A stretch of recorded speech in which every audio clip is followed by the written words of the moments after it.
the opening of our display this afternoon. It's a remarkable design in all respects, a tribute to that design stable that R.J. Mitchell managed. Not necessarily the brainchild, of course, we've learned so much in recent years, the role of the likes of Shenstone and his prior work, his diligence and involvement with the final production team in Germany before the war. The Spitfires were producing greater numbers than any other British combat aircraft before or after the war. Well over 20,000 Spitfires were built. Well over 20 different marks. Were named in production as well.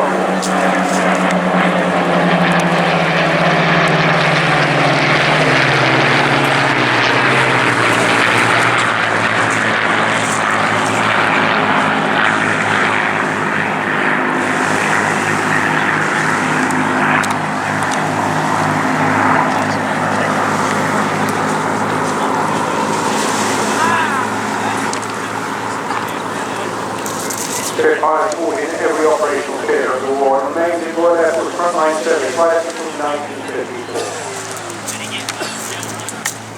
It was an extraordinary legacy and an amazing development program because by the end of the war the Spitfire carried an engine producing more than twice the power of the original. Its maximum takeoff weight and rate of climb had more than double. Firepower had increased by a factor of 5 and its maximum speed had increased by a third. It was essentially the same purpose.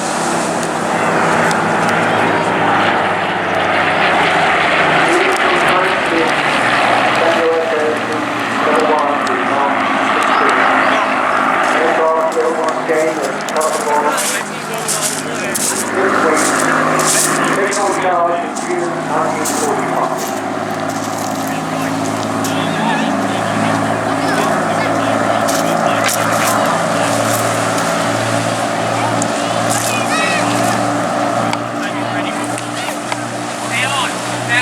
To operate, of course, from that day. The remainder of the Second World War lasted around days in the Far East. It was officially grounded effectively and used as a gate guard in Royal Air Force tanks. All being known to Spitfire production, using it to resemble the Mark I Spitfire, then still on the battlefield.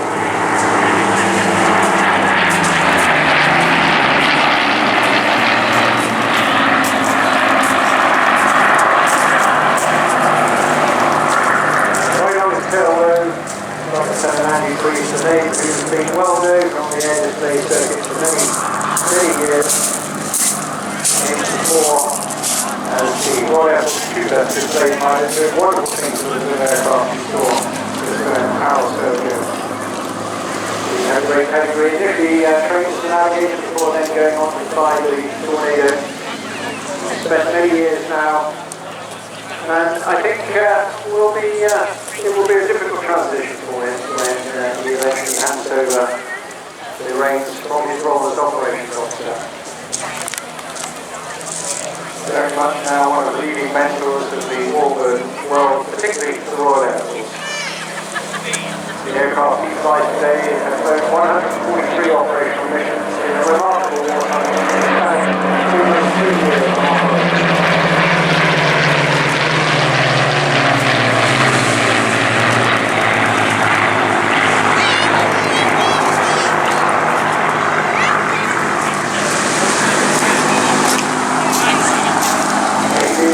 Just referred to it in the business.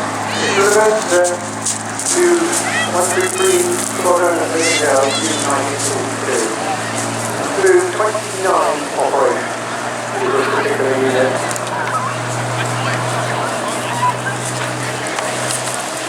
Finished fly operationally up until July 1944, having served with many other squadrons and numerous patrols.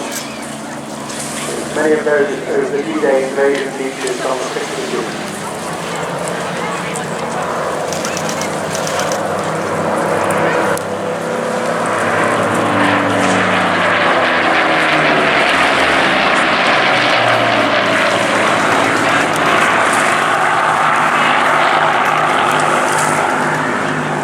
The whole house of intel too much to sort around now whilst we just enjoy the sight and sound of the Spitfire, of course, play the major part.